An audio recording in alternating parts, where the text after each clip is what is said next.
ओम शांति। ओम शांति बाबा। आज 14 जुलाई 2025 है और आज हम अध्ययन करने जा रहे हैं परम पिता परमात्मा के अनमोल मधुर महावाक्यों को, मुरली को। तो इस अमूल्य ज्ञान मुरली का अध्ययन हमें करने के लिए दोनों तरह की विधियों को अपनाना है, एक लौकिक और दूसरी अलौकिक।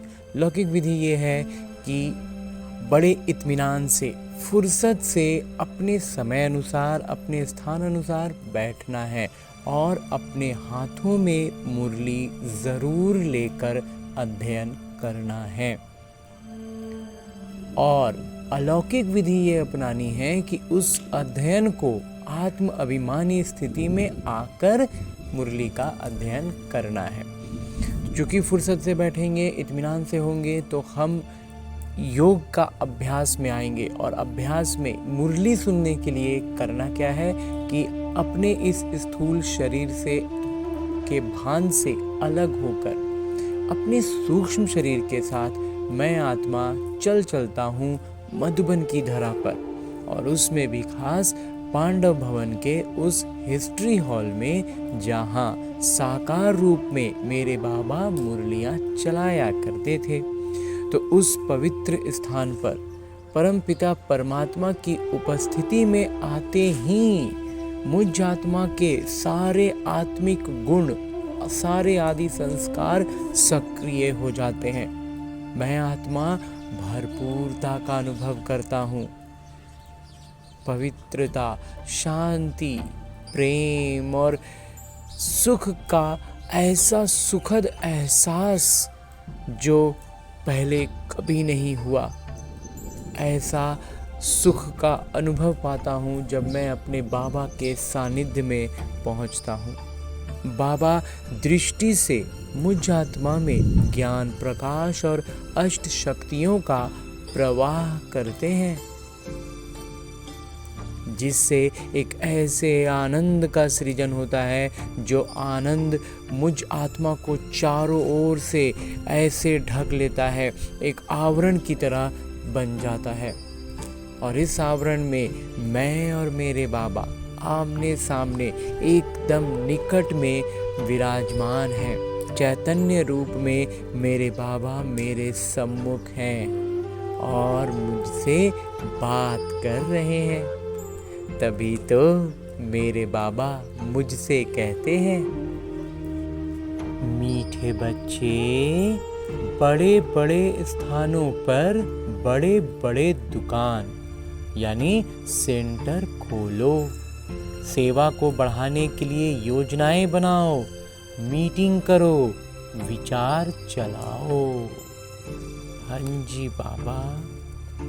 आगे प्रश्न रूप में मेरे बाबा कहते हैं, स्थूल वंडर्स तो सब जानते हैं, लेकिन सबसे बड़ा वंडर कौन सा है जिसे तुम बच्चे ही जानते हो? उत्तर बतलाते हैं मेरे बाबा, सबसे बड़ा वंडर तो ये है जो सर्व के सद्गति दाता पिता बाबा स्वयं आकर पढ़ाते हैं। ये वंडरफुल बात बताने के लिए तुम्हें अपने अपने दुकानों का भभका करना पड़ता है, क्योंकि मनुष्य भभका शो देखकर ही आते हैं। थोड़ा सेंटर को थोड़ा सजा धजा के, मतलब कुछ अलग लगे घुसते के साथ कुछ, और एक तो वाइब्रेशंस होते हैं और दूसरा चमक दमक भी थोड़ी होती है, तो उसको देख करके आकर्षित होते हैं। तो बाबा कहते हैं इससे थोड़ा भभका करना पड़ता है, क्योंकि भभका देख करके ही आते हैं। तो सबसे अच्छा और बड़ा दुकान कैपिटल में होना चाहिए ताकि सब आकर समझें। तो बाबा कहते हैं कैपिटल में बड़ा सेंटर होना चाहिए, थोड़ा चकमक होना चाहिए कैपिटल्स में। हाँ जी बाबा। गीत है मरना तेरी गली में। ओम शांति। शिव भगवानुवाच, रुद्र भगवानुवाच भी कहा जा सकता है, क्योंकि शिव माला नहीं गाई जाती है। जो मनुष्य भक्ति मार्ग में बहुत फेरते हैं माला बहुत फेरते हैं, उनका नाम रखा हुआ है रुद्रमाला। बात एक ही है, परंतु राइट वे में शिव बाबा पढ़ाते। सही अगर बोला जाए तो शिव बाबा पढ़ाते हैं। वो नाम ही होना चाहिए, वही नाम होना चाहिए जो सब बाबा एकदम यथार्थ में सही कह रहे हैं। परंतु रुद्रमाला नाम चला आता है तो वो भी समझाना होता है। शिव और रुद्र में कोई फर्क नहीं है। बच्चों की बुद्धि में है कि हम अच्छी रीति पुरुषार्थ कर बाबा के माला में नजदीक आ जाएं। ये दृष्टांत भी बताया जाता है। जैसे बच्चे दौड़ी लगाकर जाते हैं, निशान तक जाएं, फिर लौट आकर शिक्षक के पास खड़े होते हैं। तुम बच्चे भी जानते हो, हमने 84 का चक्र लगाया है। जैसे छोटे बच्चे बाबा कहते हैं, होता है ना, लकीर खींच दी गई, शिक्षक के पास से दौड़ के गए, उस लकीर को छुआ, वापस आए शिक्षक के पास, तो जो पहले किया ऐसा किया, मैंने एक चक्र होता है। बाबा कहते हैं ऐसे ही हम बाबा के पास से निकले, 84 का चक्र लगाया, फिर बाबा के पास आ गए। अभी पहले जाकर माला में पिरोना है। ये है ह्यूमन स्टूडेंट की रेस। ये हम मानव की रेस है, जो ज्ञान की रेस है। ये है रूहानी रेस, आत्मिक स्तर पर है, आध्यात्मिक है। ये वो रेस तुम कर ना सको, ये तो है ही आत्माओं की बात। आत्मा तो बूढ़ी, जवान व छोटी बड़ी होती नहीं, आत्मा तो एक ही है। आत्मा को ही अपने पिता को याद करना है, इसमें कोई तकलीफ की बात नहीं। भल पढ़ाई में ढीले भी हो जाएं, परंतु इसमें क्या तकलीफ है? कुछ भी नहीं। पढ़ाई करना, धारणा करना, उसमें बाबा कहते हैं ढीला रू होगा, लेकिन जो निश्चय है वो तो वहीं रहेगा ना, वो थोड़ी कुछ होगा। सभी आत्माएं भाई भाई हैं, आत्मा तो आत्मा है। तो उस रेस में जवान तेज दौड़ेंगे। जो भौतिक होगा लौकिक शरीर से, उसमें तो जो जवान होगा उसका शरीर में दम खम ज़्यादा होगा, तो वो ज़्यादा तेजी से दौड़ेगा ना। यहाँ तो वो बात है नहीं। तुम बच्चों की रेस है रुद्रमाला में पिरोने की। बुद्धि में है हम आत्माओं का भी झाड़ है। वो है शिव बाबा की सब मनुष्य मात्र की माला। ऐसे नहीं कि सिर्फ 108 या 16,108 की माला है, नहीं, जो भी मनुष्य मात्र है सबकी माला है। ये श्रेष्ठ माला है, इसका गायन है, लेकिन माला में तो सब है। बच्चे समझते हैं नंबरवार हर एक अपने अपने धर्म में जाकर विराजमान होंगे, जो फिर कल्प कल्प उसी जगह पर ही आते रहेंगे। ये भी वंडर है ना, दुनिया इन बातों को नहीं जानती। तुम्हारे में भी जो विशाल बुद्धि वाले हैं वो इन बातों को समझ सकते हैं। बच्चों की बुद्धि में यही ख्याल रहना चाहिए कि हम सबको रास्ता कैसे बताएं। ये है मन विष्णु की माला। शुरू से लेकर सीजरा शुरू होता है, टाल टालियाँ सब है ना, वहाँ भी छोटी छोटी आत्माएं रहती हैं। यहाँ है मनुष्य, फिर सब आत्माएं एक्यूरेट वहाँ खड़ी होंगी। ये वंडरफुल बातें हैं। ये बातें ना और कहीं कोई बता ही नहीं सकता, जो बातें बाबा इतना स्पष्ट बताते हैं कि आत्माओं की कहानी क्या है, कैसे आना है, किसको कब आना है। ये सारी बातें बाबा एकदम शुरू से स्पष्ट करके समझा देते हैं हमें। शुरू से लेकर बाबा कहते हैं शुरू होता है, टाल टालियाँ सब हैं, वहाँ भी छोटी छोटी आत्माएं रहती हैं, यहाँ है मनुष्य, और फिर सब आत्माएं एक्यूरेट वहीं खड़ी होंगी जिनका जो स्थान है। ये वंडरफुल बातें हैं। मनुष्य ये स्थूल वंडर सब देखते हैं, जो लौकिक में हम देखते हैं, बहुत से एक आश्चर्य जिनको कहा जाता है, दुनिया के 7 आश्चर्य है, वास्तव में बहुत ज़्यादा हैं, लेकिन 7 को कैटेगराइज किया गया। तो बाबा कहते हैं उन सबको तो देखते हैं, परंतु वो तो कुछ भी नहीं है इस अलौकिक ज्ञान के आगे। वो सब कुछ नहीं है, सब तो विनाश हो जाए। बाबा कहते हैं ना, इन आंखों से जो दिखेगा सब विनाश। तो ये कितना वंडर है जो सर्व के सद्गति दाता परम पिता परमात्मा स्वयं आकर पढ़ाते हैं। तुमको ये सब बिंदुएं भी धारण करनी है। मूल बात है ही गीता के भगवान की। इस पर जीत पाई तो बस यही बात मूल, जो गीता के भगवान में जो उलट गया है ना, उसको बाबा अगर कहते हैं बात समझ में आ गई ना, तो बस हो गया। गीता है ही सर्वशास्त्रमयी शिरोमणि, भगवान की गाई हुई। पहले पहले ये कोशिश करनी है, आजकल तो बड़ा भभका चाहिए। जिस दुकान में बहुत शो होता है वहाँ मनुष्य बहुत घुसते हैं, समझेंगे यहाँ अच्छा माल होगा। जो जितना चमक दमक वाला होता है लौकिक रीति से, वहाँ उस दुकान पर भीड़ ज़्यादा होती है, ग्राहक ज़्यादा जाते हैं। तो बाबा कहते हैं ऐसे ही है। तो चूँकि जो आने वाले हैं वो तो अज्ञानी है ना, तो वो तो दुनियावी चीज़ों के हिसाब से आएंगे, तो उनको थोड़ा भभका दिखेगा, थोड़ा शो दिखेगा, तो वो आकर्षित होकर आएंगे। इसलिए बाबा कहते हैं थोड़ा बहुत शो करना है सेंटर्स पर, बड़े बड़े सेंटर्स पर। तो बच्चे डरते हैं, इतने बड़े बड़े सेंटर खोलें तो 1,00,000-2,00,000 सलामी देवे, तब दिल पसंद मकान मिले। एक ही रोयाल बड़ा दुकान हो। बड़े दुकान बड़े बड़े शहरों में ही निकलते हैं, तुम्हारा सबसे बड़ा दुकान निकलना चाहिए कैपिटल में। कैपिटल में बाबा कहते हैं राजधानी में सबसे बड़ा दुकान निकलना चाहिए। बच्चों को विचार सागर मंथन करना चाहिए कि कैसे सेवा बढ़े। हम कहते हैं कैपिटल में, तो ये कैपिटल में हम उसका अर्थ दिल्ली भी है, और अगर हम दूसरे अर्थों में अगर समझने का कोशिश करें और अपने स्तर पर पुरुषार्थ के स्तर पर बात करें, तो हम हर शहर हर राज्य के राजधानी का जो कैपिटल होता है वहाँ भी कर सकते हैं। वैसे बाबा दिल्ली को ही केंद्र करके कह रहे हैं, और अभी तो फ़िलहाल हम देख रहे हैं कि दिल्ली में भी सबसे बड़ा ORC है, जो मधुबन के बाद द्वितीय स्थान पर। हम मतलब मधुबन के बाद अगर कोई बहुत बड़ा सेंटर कह सकते हैं, सेवा स्थान है, रिट्रीट सेंटर है, तो वो दिल्ली में ही है। तो बाबा कह रहे थे कि बच्चों को विचार सागर मंथन करना चाहिए कि कैसे सेवा बढ़े। बड़ा दुकान निकालेंगे तो बड़े बड़े आदमी आएंगे, बड़े आदमी का आवाज़ झट फैलता है।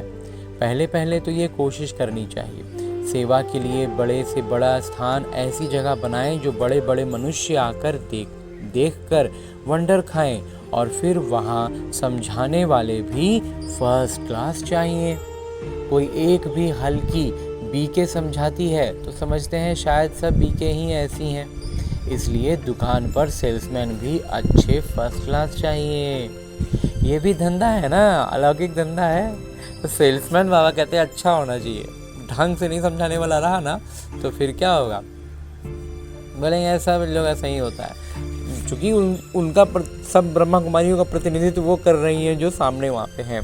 तो बाबा कहते हैं हिम्मते बच्चे मत दे बाबा, वो विनाशी धन तो कोई काम नहीं आएगा, हमको तो अपनी अविनाशी कमाई करनी है, इसमें बहुतों का कल्याण होगा, जैसे इस ब्रह्मा ने भी किया। फिर कोई भूख थोड़े ही मरते हैं, तुम भी खाते हो, ये भी खाते हैं। यहाँ जो खान पान मिलता है वो और कहीं नहीं मिलता, ये सब कुछ बच्चों का ही है ना।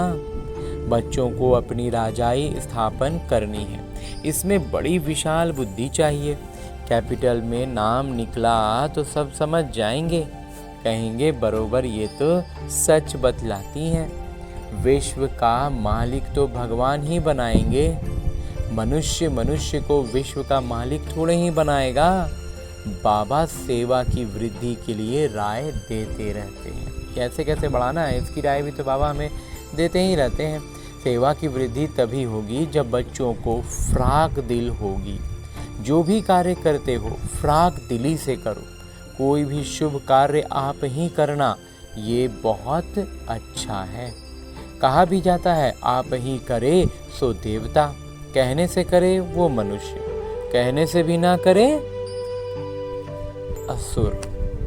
बाबा तो दाता है, बाबा थोड़े ही किसी को कहेंगे ये करो, इस कार्य में इतना लगाओ, नहीं। बाबा ने समझाया है बड़े बड़े राजाओं का हाथ कभी बंद नहीं रहता, राजाएं हमेशा दाता होते हैं। बाबा राय देते हैं क्या क्या जाकर करना चाहिए। खबरदारी भी बहुत चाहिए, माया पर जीत पानी है, बहुत ऊंच पद है, पिछाड़ी में रिजल्ट निकलती है। फिर जो बहुत अंक से पास होते हैं उनको खुशी भी बहुत होती है, उनकी खुशी भी तो होती है ना। पिछाड़ी में साक्षात्कार तो सबको होंगे ना, परंतु उस समय कर क्या सकेंगे। जिसका रिजल्ट में जो आ गया, जो नई पुरुषार्थ की उनका रिजल्ट में आएगा फेल, जो अच्छा किए उनको तो बहुत अच्छा आएगा, वो तो खुश रहेंगे, जो नहीं किए तो फिर उस समय बाबा कहते कुछ नहीं कर सकेंगे। तकदीर में जो है वही मिलता है, पुरुषार्थ की बात अलग है। बाबा बच्चों को समझाते हैं विशाल बुद्धि बनो। बाबा दोनों ही बातों को एकदम आज ऐसा सटा के बोले हैं कि जो जिसका है तकदीर में जो है वही मिलेगा, वही मिलता है। पुरुषार्थ की बात अलग है। पुरुषार्थ करने में तकदीर को घुसा देना, बाबा कहते हैं इसमें उलझाता है माया। तो हमें माया के इस जाल में फंसना नहीं है। कह रहे आखिर तो मिलेगा तकदीर अनुसार ना। पुरुषार्थ एकदम अलग है, उसका प्रारब्ध अलग ही मिलना है। इसलिए बाबा कहते हैं उसका चिंता हमको नहीं करना है। कह रहे हम पुरुषार्थ करेंगे तो भी हम यहीं रह जाएंगे, नहीं। एक तो पहले हमें मालूम है नहीं, इसलिए भी पुरुषार्थ में तो ढिलाई करना नहीं है। दूसरा, अगर मेरा पद नीचा भी है ना तो उस पद पर रहते हुए, जैसे होते हैं ना लौकिक रीति में, इस पर एक उदाहरण ब्रह्मा कुमार को याद आता है कि किसी जब सरकारी नौकरी होती थी ना तो जो नीचे पद के होते थे ना, उनकी एक रिटायरमेंट एज आ गई, बहुत लंबा समय उन्होंने सेवा काल रहा उनका, तो उनका सैलरी उसके ऊपर के ऑफिसर से ज़्यादा होता है। तो बस वही चीज़ है, पद शायद वहीं रह जाए लेकिन खुशी और सुख वैभव से बाबा वहीं पर भरपूर कर देंगे। तो इसलिए ऐसी बहुत सी बातें हैं, बहुत कुछ हो सकता है। तो हमें इसमें माया के इस जाल में ना फंसना नहीं है कि पुरुषार्थ में ढीले हो जाए। पुरुषार्थ कभी ढीला नहीं करना। तो बाबा बच्चों को समझाते हैं विशाल बुद्धि बनो। इसलिए बुद्धि हमेशा विशाल रखनी है। अभी तुम धर्म आत्माएं बनते हो। दुनिया में धर्मात्मा तो बहुत होकर गए हैं ना, बहुत उन्हों का नामाचार होता है, फलाना बहुत धर्मात्मा मनुष्य था। कहा भी जाता है, अभी हमारे बड़े बुजुर्गों में बहुत से लोगों के बारे में सुनते हम धर्मात्मा आदमी थे। तो बाबा कहते हैं वैसे ही हमें भी बनना है ना। कोई तो पैसे इकट्ठे करते करते अचानक मर जाते हैं, फिर ट्रस्टी बनते हैं। कोई बच्चा भी नालायक होता है तो फिर ट्रस्टी करते हैं। इस समय तो ये है ही पाप आत्माओं की दुनिया। कोई खूब पैसा कमाता है तो पहले ही अगर विल बना के रखा हो तो कोई ट्रस्टी फिर बनता है उसका, क्योंकि उसके बच्चे या तो नालायक हैं या तो बालिग नहीं है, उस तरह की स्थिति होती है। तो बड़े बड़े गुरुओं आदि को दान करते हैं या फिर क्या करते हैं, दान कर देते हैं। जैसे कश्मीर का महाराजा था, विल करके गया कि आर्य समाजियों को मिले, उनका धर्म वृद्धि को पाए। अभी तुमको क्या करना है, किस धर्म की वृद्धि को मिलाना है? आदि सनातन देवी देवता धर्म ही है। ये भी किसी को पता नहीं है। अभी तुम फिर से स्थापन कर रहे हो, ब्रह्मा द्वारा स्थापना। अब बच्चों को एक ही याद में रहना चाहिए। तुम याद के बल से ही सारे सृष्टि को पवित्र बनाते हो, क्योंकि तुम्हारे लिए तो पवित्र सृष्टि चाहिए। क्योंकि जब हमारी अवस्था पूर्ण अवस्था को हम पाएंगे तो फिर सृष्टि भी तो पवित्र चाहिए ना। तो बाबा कहते हैं वो भी तो हमें ही करना है ना, अपने याद के बल से, अपनी पवित्रता के बल से। तो इनको आग लगने से पवित्र बनती है। बाकी लौकिक रीति से सफाई करने के लिए आग लगेगा, पानी से धुलेगा, सब साफ हो जाएगा। खराब चीज़ को आग में पवित्र बनाते हैं, इनमें सब अपवित्र वस्तु पड़कर फिर अच्छी होकर निकलेगी। तुम जानते हो ये बहुत छी तमो प्रधान दुनिया है, फिर सतो प्रधान होनी है। ये ज्ञान यज्ञ है ना। तुम हो ब्राह्मण, ये भी तुम जानते हो। शास्त्रों में अनेक बातें लिख दी हैं। यज्ञ पर फिर दक्ष प्रजापिता का नाम दिखाया है। फिर रुद्र ज्ञान यज्ञ कहाँ गया? इसके लिए भी क्या क्या कहानियां बैठ लिखी हैं। ये शास्त्रों की जब बात करें ना तो इधर में ये बात सुनने को मिलेगा, उधर ये मिलेगा, उधर ये मिलेगा। चारों दिशा में घूम जाते हैं, बुद्धि पूरी उलझ जाती है और फिर हम कहीं के नहीं रहने वाले बात हो जाती है। पता ही नहीं चलता है कौन सही, क्या सही, कैसे सही, इसमें तो ऐसे था, उसमें तो ऐसे था। तो सब कहानी जो है ना, मतलब मन गढ़ंत कहानी। अब जब ज्ञान समझ में आया तो एकदम स्पष्ट समझ में आता कि सारी बातें मन गढ़ंत थी। जिसको जो समझ में आया ना उसने अपने हिसाब से कहानी ठोक दी। अब इसका उससे मैच नहीं करेगा, उसका उससे मैच नहीं करेगा, क्योंकि है तो झूठ ना। क्योंकि ऐसे भी लौकिक रीति में हम जानते हैं ना, कोई झूठ बोले तो उसको छिपाने के लिए वो 50 झूठ बोलेगा और सारी बातें एक दूसरे से मिसमैच करने लगेंगी, अजीब अजीब सी होने लगेंगी। और जो सच रहेगा वो एक बार में कहा जाए और सारी बातें उसमें सेट हो जाएंगी। जो बाबा कहते हैं सत्य स्वयं सिद्ध होता है। तो ऐसी ऐसी बहुत सी बातें हैं, तो उन सब में हमें उलझना बिल्कुल नहीं है। ज्ञान मिला है, ज्ञान का मंथन करते जाना है, सारी बातें स्पष्ट होती जाएंगी। इसलिए बाबा कहते हैं कि यज्ञ का जो वर्णन है ना वो कायदे से है नहीं, बाबा ही आकर सब कुछ समझाते हैं। यहाँ पहले से जो जितना भी है ना, वो कहीं पर भी हमें सही तरीक़ा से कुछ भी वर्णन नहीं मिलने वाला है। मुरली का अध्ययन निरंतर करेंगे, अच्छे से करेंगे, एकदम शांत मन से करेंगे ना, तो एक एक बात एकदम स्पष्ट होती चली जाएगी। बाबा के अलावा आकर के ये बातें कोई नहीं समझाने वाला। इसलिए बाबा कहते हैं कि वर्णन कायदे से है नहीं, बाबा ही सब कुछ समझाते हैं। अभी तुम बच्चों ने ज्ञान यज्ञ रचा है श्रीमत से, ये है ज्ञान यज्ञ, और फिर विद्यालय भी हो जाता है। एक तो ये ज्ञान यज्ञ कह सकते हैं, और एक दूसरी भाषा में, लौकिक भाषा में कहें तो ये विद्यालय हो गया ना, जहाँ बाबा शिक्षा दे रहे हैं। ज्ञान और यज्ञ दोनों अक्षर अलग अलग हैं। यज्ञ में आहुति डालनी है, ज्ञान सागर पिता ही आकर यज्ञ रचते हैं। ये बड़ा भारी यज्ञ है जिसमें सारी पुरानी दुनिया स्वाहा होनी है। हाँ जी बाबा कहते हैं यज्ञ और विद्यालय दो अलग अलग चीज़ें हो गई। यज्ञ का मतलब हो गया जिसमें सब कुछ स्वाहा करना, हमें अपने जीवन का, लौकिक दुनिया का जो कुछ भी हमारे पास है उसको हमें यज्ञ में स्वाहा कर देना है, और बाकी जो अज्ञानी भी हैं, जो पूरी दुनिया है, वो भी अंततः इसमें स्वाहा होनी ही है। और विद्यालय का अर्थ है जहाँ बाबा बैठकर हमसे, बच्चों से इतना नज़दीक बैठकर चैतन्य रूप से मुरली सुनाते हैं, ज्ञान सुनाते हैं, तो वो विद्यालय हो गया। अंजी बाबा। तो बच्चों को सेवा का योजना बनाना है, भल गाँवड़े आदि में भी सेवा करो। अब ऐसा कह रहे हैं, ऐसा नहीं कि सिर्फ बड़े बड़े राजधानियों में ही करना, गाँव वगैरह में भी करो।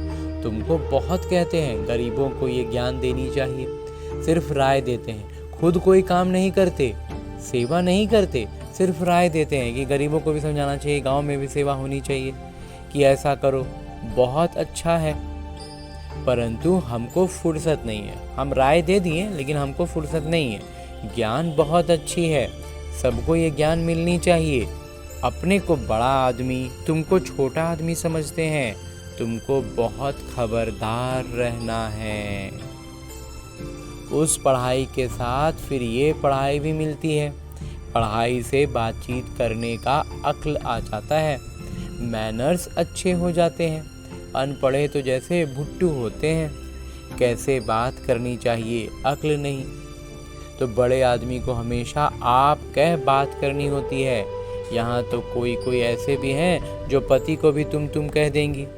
आप अक्षर रॉयल है, बड़े आदमी को आप कहेंगे। तो बाबा पहले राय देते हैं कि दिल्ली जो परिस्थान थी, फिर से इसे परिस्थान बनाना है। तो दिल्ली में सबको संदेश देना चाहिए, एडवर्टीजमेंट बहुत अच्छी करनी है, अच्छा से प्रचार करना है, टॉपिक्स भी बताते रहते हैं, टॉपिक की लिस्ट बनाओ। बाबा एक से एक टॉपिक बताते हैं, ऐसी ऐसी बातें बताते हैं कि उन बातों पर हमें लोगों को समझाएं, बताएं, तो लोग जानेंगे, समझेंगे, सेवा अच्छी होगी। तो बाबा कहते हैं उनकी एक लिस्ट बनाओ। अलग अलग मुरलियों में बाबा अलग अलग टॉपिक्स बताते हैं, तो उनकी लिस्ट बनाओ, फिर लिखत जाओ। विश्व में शांति कैसे हो सकती है आकर समझो। 21 जन्मों के लिए निरोगी कैसे बन सकते हो आकर समझो। ऐसी खुशी की बातें लिखी हुई हो, 21 जन्मों के लिए निरोगी सतयुगी दोहरा सिरताज आकर बनो। सतयुगी अक्षर तो सब में डालो, सुंदर सुंदर अक्षर हो तो मनुष्य देखकर खुश हो। घर में भी ऐसे बोर्ड चित्र आदि लगे हुए हों। अपना धंधा आदि भल करो, साथ साथ सेवा भी करते रहो। धंधे में सारा दिन थोड़े ही रहना होता है, ऊपर से सिर्फ देखभाल करनी होती है। बाकी काम असिस्टेंट मैनेजर चलाते हैं। कोई सेठ लोग फ्राक दिल होते हैं तो असिस्टेंट को अच्छा पगार मजदूरी देकर भी गद्दी पर बिठा देते हैं। ये तो बेहद की सेवा है और सब हैं हद की सेवा। इस बेहद की सेवा में कितनी विशाल बुद्धि होनी चाहिए। हम विश्व पर जीत पाते हैं, काल पर भी हम जीत पाकर अमर बन जाते हैं। ऐसी ऐसी लिखत देखकर आएंगे और समझने की कोशिश करेंगे। अमर लोक का मालिक तुम कैसे बन सकते हो, आकर समझो। बहुत टॉपिक्स निकल सकती हैं। बाबा कहते हैं एक से एक बातें हैं। कोई भी बात को बोलेंगे ना तो सामने वाला एकदम आकर्षित हो जाएगा, नहीं ऐसा बोल रहा, चलो एक बार समझते हैं क्या बता रहे हैं। तो तुम किसी को विश्व का मालिक बना सकते हो। वहाँ दुख का नाम निशान नहीं रहता। बच्चों को कितनी खुशी होनी चाहिए। बाबा हमको फिर से क्या बनाने आए हैं। बच्चे जानते हैं पुरानी सृष्टि से नई बननी है। मौत भी सामने खड़ा है, पुराना वाला सब खत्म होगा। देखते हो लड़ाई लगती रहती है। बड़ी लड़ाई लगी तो खेल ही खलास हो जाएगा। तुम तो अच्छी रीति जानते हो। बाबा बहुत प्यार से कहते हैं, मीठे बच्चों, विश्व की बादशाही तुम्हारे लिए है। तुम विश्व के मालिक थे। भारत में तुमने अथाह सुख देखे। वहाँ रावण राज्य ही नहीं तो इतनी खुशी चाहिए।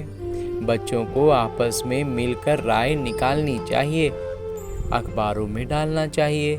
दिल्ली में भी एरोप्लेन से पर्चे गिराओ, निमंत्रण देते हैं। खर्चा कोई बहुत थोड़े ही लगता है। बड़ा ऑफिसर समझ जाए तो फ्री भी कर सकते हैं। बाबा राय देते हैं। जैसे कलकत्ता है, वहाँ चौरंगी में फर्स्ट क्लास एक ही बड़ी दुकान हो रॉयल, तो ग्राहक बहुत आएंगे। मद्रास, बॉम्बे, बड़े बड़े शहरों में बड़ा दुकान हो। बाबा बिजनेसमैन भी तो है ना। बाबा को तो ब्रह्मा बाबा को तो अनुभव है लौकिक धंधे इत्यादि का। बाबा को मालूम है कि बाज़ार में कहाँ पे दुकान होगा, कैसा दुकान होगा, तो ग्राहक कितने आकर्षित होंगे। तो वो सारा अनुभव के साथ बाबा कहते हैं सेंटर भी वैसे ही स्थान पर खोलो जहाँ ज़्यादा से ज़्यादा लोग आएँ। थोड़ा भभका हो, थोड़ा शोबाजी हो तो आकर्षित हो। बड़े बड़े बोर्ड्स में ऐसे ऐसी बातें लिखी हो कि उसको पढ़ के आकर्षित हो जाएं। उनको लगे एक बार आकर देखते हैं, समझते हैं क्या बता रहे हैं। तो इस तरह का आकर्षण जब उनमें होगा तो वो आएंगे। सेवा अच्छी होती जाएगी ना। आगे बाबा कहते हैं कि तुमसे कफन पाई पैसे लेकर एक्सचेंज में क्या देता हूँ। हमसे क्या ले रहे हैं बाबा, पाई पैसा इसका जिसका कोई मूल नहीं हो और उसके बदले में हमें क्या दे रहे हैं। इसलिए गाया जाता है रहम दिल। बाबा वास्तव में हम पर रहम कर रहे हैं ना। कौड़ी से हीरे जैसा बनाने वाले, मनुष्य को देवता बनाने वाले बलिहारी एक बाबा की है। बाबा ना होते तो तुम्हारी क्या महिमा होती। बाबा है तब तो कुछ हो भी रहा, नहीं तो कोई मतलब ही नहीं था। जीवन तो पूरा बिल्कुल ही अजीब सा था। आगे बाबा कहते हैं कि तुम बच्चों को फखूर होना चाहिए कि भगवान हमको पढ़ाते हैं। एम ऑब्जेक्ट नर से नारायण बनने की सामने खड़ी है। हमें नर से नारायण बनना, ये उद्देश्य हमारा भगवान ने हमें दे दिया है ना। तो पहले पहले जिन्होंने अव्यभिचारी भक्ति शुरू की है वहीं आकर ऊंच पद पाने का पुरुषार्थ करेंगे। बाबा कितनी अच्छी अच्छी बिंदुएं समझाते हैं, बच्चों को भूल जाती हैं। तब बाबा कहते हैं बिंदुएं लिखो। बच्चे बाबा कहते हैं कि बिंदुएं निकालते हैं और फिर बच्चे भूल जाते हैं, तो बाबा कहते हैं लिख लो, टॉपिक्स लिखते रहो। डॉक्टर लोग भी किताब पढ़ते हैं। तुम हो मास्टर रूहानी सर्जन, तुमको सिखलाते हैं आत्मा को इंजेक्शन कैसे लगाना है। ये है ज्ञान का इंजेक्शन, इसमें सुई आदि तो कुछ है नहीं। बाबा है अविनाशी सर्जन, आत्माओं को आकर पढ़ाते हैं। वही अपवित्र बनी है, आत्मा ही अपवित्र है ना, तो वो तो बहुत सरल है। बाबा हमको विश्व का मालिक बनाते हैं। उनको हम याद नहीं कर सकते हैं। जो हमको विश्व का मालिक बना रहे हैं उनको हम याद नहीं कर सकते हैं। माया का पोजीशन बहुत है। माया अपना काम कर रहा है ना, अपना काम करें। इसलिए बाबा कहते हैं चार्ट रखो और सेवा का ख्याल करो तो बहुत खुशी होगी। कितनी भी अच्छी मुरली चलाते हैं परंतु योग है नहीं। बाबा कहते हैं मुरली बहुत अच्छा चला ले लेकिन योग नहीं है तो सेवा उतनी अच्छी नहीं होगी। बाबा से सच्चा बनना भी बड़ा मुश्किल है। अगर समझते हैं हम बहुत तीखे हैं तो बाबा को याद कर चार्ट भेजें तो बाबा समझेंगे कहाँ तक सच है या झूठ। अच्छा, बच्चों को समझाया सेल्समैन बनना है, अविनाशी ज्ञान रत्नों का। हाँ जी बाबा। अच्छा, मीठे मीठे सिकिलदे बच्चों प्रति माता पिता बाबा का याद प्यार और आशीर्वाद। रूहानी बाबा के रूहानी बच्चों को नमस्ते। हम रूहानी बच्चों की ओर से रूहानी माता पिता को याद प्यार और प्रणाम। धन्यवाद बाबा, धन्यवाद। मुरली के लिए भी धन्यवाद और इस अनूठे अलौकिक ब्राह्मण जीवन के लिए भी बहुत बहुत बहुत धन्यवाद बाबा, बहुत धन्यवाद। आगे आज की मुरली से लिए गए वो प्रमुख बिंदु हैं जिन्हें हमें अपने ब्राह्मण जीवन में धारण करने हैं। और ब्राह्मण सो फरिश्ता, फरिश्ता सो देवता बनना है।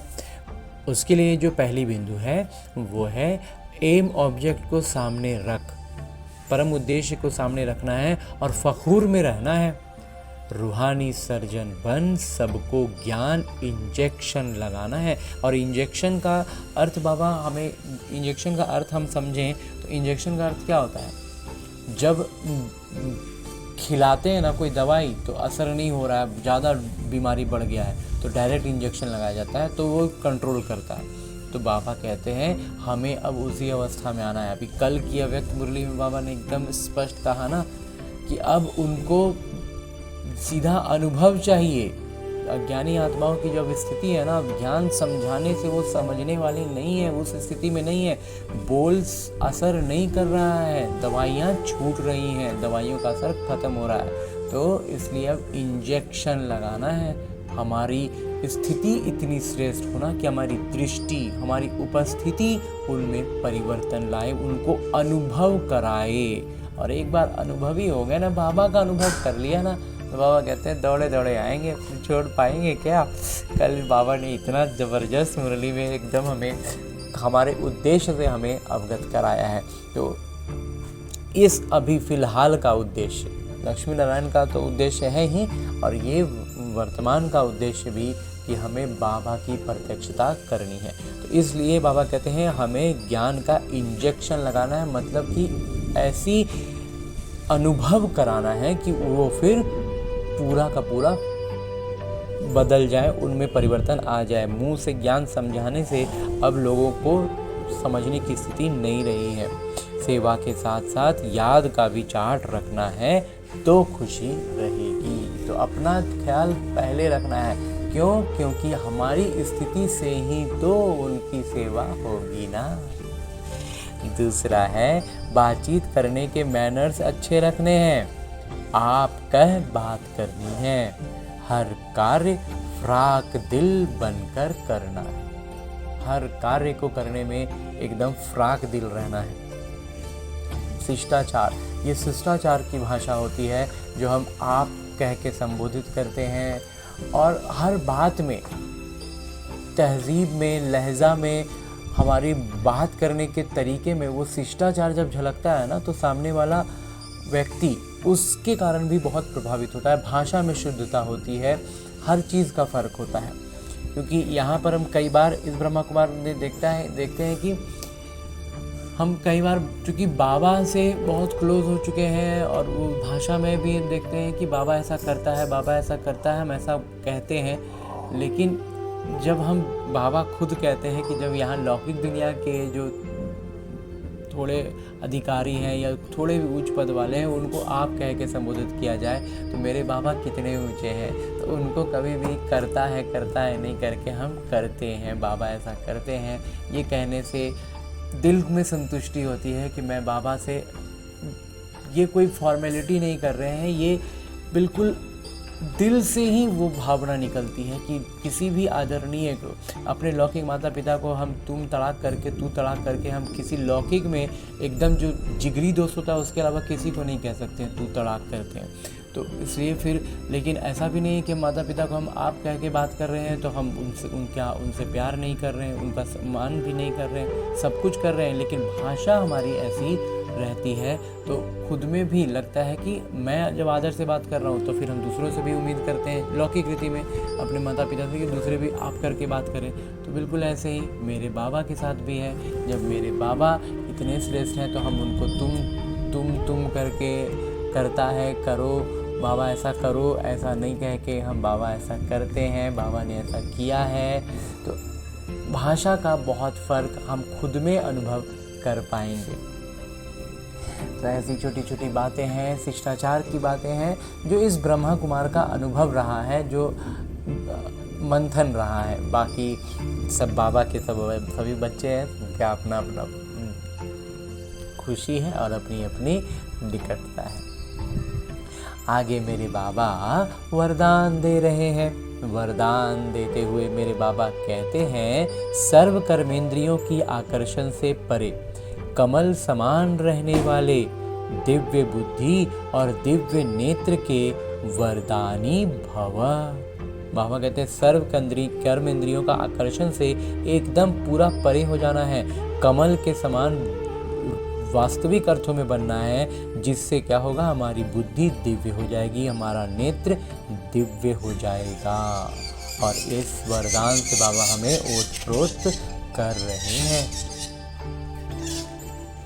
विस्तार से मेरे बाबा कहते हैं, माता पिता द्वारा हर ब्राह्मण बच्चे को जन्म होते ही दिव्य समर्थ बुद्धि और दिव्य नेत्र का वरदान मिला है। बाबा कहते हैं हर एक बच्चे को ना, जैसे ही ब्राह्मण रूप में जन्म लिया, तुरंत बाबा उसको दिव्य समर्थ, दिव्य भी और समर्थ भी बुद्धि का वरदान देते हैं, दिव्य नेत्र का वरदान दे देते हैं। जो बच्चे अपने जन्मदिन की यह गिफ्ट सदा यथार्थ रीति इस्तेमाल करते हैं, वे कमल पुष्प के समान श्रेष्ठ स्थिति के आसन पर स्थित रहते हैं। जो बच्चे बाबा से इस वरदान जो मिला, जो बच्चे लौकिक रीति में हम देखें तो कोई गिफ्ट मिलता है उनको उनके जन्मदिन पर, तो क्या करते हैं, उसको खोल के खेलते हैं, उसको इस्तेमाल करते हैं। और कुछ होता है बस उसको रख दिया गया, हाँ अब हम भी किसी को दे देंगे, तो वैसा वाला। तो बाबा कहते हैं हमें क्या करना है, उसका इस्तेमाल करना है। बाबा ने हमें बहुत श्रेष्ठ वरदान दिया है, तो इसका इस्तेमाल करना है। और बाबा कहते हैं जो इसका जितना अच्छे से इस्तेमाल करेगा, जो बच्चे अपने बर्थडे के जन्मदिन के इस गिफ्ट को, इस तोहफे को ये सदा यथार्थ रीति इस्तेमाल करते हैं, वे कमल पुष्प के समान श्रेष्ठ स्थिति के आसन पर स्थित रहते हैं। किसी भी प्रकार की आकर्षण, देह के संबंध, देह के पदार्थ व कोई भी कर्मेंद्रियां उन्हें आकर्षित नहीं कर सकती। बाबा कहते हैं फिर कोई भी आकर्षण हो, चाहे वो देह का संबंधी का आकर्षण हो, कोई पदार्थ का आकर्षण हो, कर्मेंद्रियां आकर्षित नहीं कर, आखिर आएगा तो कर्मेंद्रियों के माध्यम से ही ना। बाबा कहते हैं वो आकर्षित नहीं कर सकती। वे सर्व आकर्षणों से परे सदा हर्षित रहते हैं। वे स्वयं को कलयुगी पतित विकारी आकर्षण से किनारा किया हुआ महसूस करते हैं। उनको ऐसा लगता है कि कैसे लोग इसमें इतना आकर्षित हो रहा, हमको तो आकर्षण आ ही नहीं रहा है। तो ये स्थिति भी हम अनुभव करते हैं। हम कहते हैं सर्व आकर्षणों से सदा के लिए हर्षित रहते हैं, परे रहते हैं तो सदा हर्षित रहेंगे। तो स्वयं में ही ना कलयुगी पतित विकारी जो चीज़ें दिखती है ना, उसके प्रति आकर्षण आता ही नहीं, एक तरह से बोले तो घृणा ही आने लगती है। और लोगों को देखते हैं कि उसके लिए आकर्षित हो रहे, तो ये अपने आप को महसूस करते हैं कि अब हम इससे किनारे हो गए हैं। जी बाबा। और अंत में स्लोगन है, मुरली का उपदेश है, जब कहीं भी आसक्ति न हो तब शक्ति स्वरूप प्रत्यक्ष हो। जब आसक्ति कहीं किसी चीज में नहीं होगी ना, तब हमारा शक्ति स्वरूप प्रत्यक्ष होगा। हाँ जी बाबा। और अब तक हमने परमपिता परमात्मा के ज्ञान मुरली का अध्ययन किया, वरदान प्राप्त किया। और अब मेरे बाबा इसी अव्यक्त स्वरूप में स्थित रहकर एक इशारा भी देते हैं कि संकल्पों की शक्ति जमा कर श्रेष्ठ सेवा के निमित्त बनो। और इस श्रेष्ठ सेवा को करने के लिए इस इशारे को और अधिक स्पष्ट करते हुए मेरे बाबा हर दिन अलग अलग स्पष्टीकरण का एक इशारा देते हैं। तो आज इसके स्पष्टीकरण के लिए जो इशारा बाबा ने दिया है वो है अपने श्रेष्ठ संकल्प द्वारा अन्य आत्माओं के व्यर्थ संकल्पों व विकल्पों की बहती हुई बाढ़ से और अपनी शक्ति से अल्प समय में किनारा करके दिखाओ। व्यर्थ संकल्प शुद्ध संकल्पों में परिवर्तित कर दो। एक स्थान पर होते हुए भी अनेक आत्माओं पर आपके श्रेष्ठ संकल्प और दिव्य नजर का प्रभाव पड़े। आज का जो बाबा इशारा दे रहे हैं ऐसा जबरदस्त इशारा है। कहते हैं बाबा कि अपने श्रेष्ठ संकल्प, हमारा श्रेष्ठ संकल्प की श्रेष्ठता किस स्तर की हो कि वो अन्य आत्माओं के व्यर्थ संकल्पों व विकल्पों की बहती हुई बाढ़ से, मतलब हल्का फुल्का उनका विचार नहीं चल रहा है, बाढ़ आया हुआ है। वो तो हम महसूस करते हैं कि विकारों की जो भावनाएं होती है ना, उनकी बाढ़ की तरह उनमें भरी हुई हैं। बाबा कहते हैं बाढ़ से और अपनी शक्ति से अल्प समय में किनारा करके दिखा। वो उस बाढ़ में बह रहे हैं, हमारी संकल्प शक्ति उन तक पहुंचेगी और वो उससे किनारा हो जाएंगे। ये हमारे शुभ संकल्प, श्रेष्ठ संकल्प की शक्ति है। व्यर्थ संकल्प शुद्ध संकल्पों में परिवर्तित कर दो। एक स्थान, ये दूसरा हुआ कि उनका व्यर्थ संकल्प को शुद्ध संकल्प में बदले, उनको किनारा कर दिए। तीसरा बाबा कहते हैं कि एक स्थान पर होते हुए भी अनेक आत्माओं पर आपके श्रेष्ठ संकल्प और दिव्य नज़र, हमारी दृष्टि से उन पर प्रभाव पड़े। हाँ जी बाबा हमें बहुत ऊपर अवस्था की लिए इशारा दे रहे हैं। हमारी संकल्प की श्रेष्ठता की पराकाष्ठा हमें बतला रहे हैं कि क्या है। इस पराकाष्ठा पर हमें पहुंचना है। हम अभी इस पराकाष्ठा पर पहुंचे नहीं हैं, लेकिन उद्देश्य और क्या होगा कि हम उतना ऊपर तक पहुंचे। कहाँ तक पहुंचना, हमारी श्रेष्ठ संकल्प का उद्देश्य कितना है, हम कितना श्रेष्ठ संकल्प करें, कैसा करें, उसके लिए बाबा हमें दिशा दे रहे हैं, अवस्था बता रहे हैं कि हमारी श्रेष्ठ संकल्प की अवस्था क्या होनी चाहिए। तो ऐसा श्रेष्ठ उद्देश्य को लेकर नित्य जीवन के छोटे छोटे संकल्पों से, छोटी छोटी परिस्थितियों में अभ्यास करते हुए इस अवस्था तक पहुंचने का उद्देश्य लेकर लौटते हैं अपने स्थूल शरीर में, अपने इस लौकिक किरदार में, ताकि हम अपना अभ्यास बढ़ा सकें और अपनी अवस्था, अपने संकल्पों को श्रेष्ठता के इस पराकाष्ठा पर लेकर पहुंच सकें। अच्छा, ओम शांति।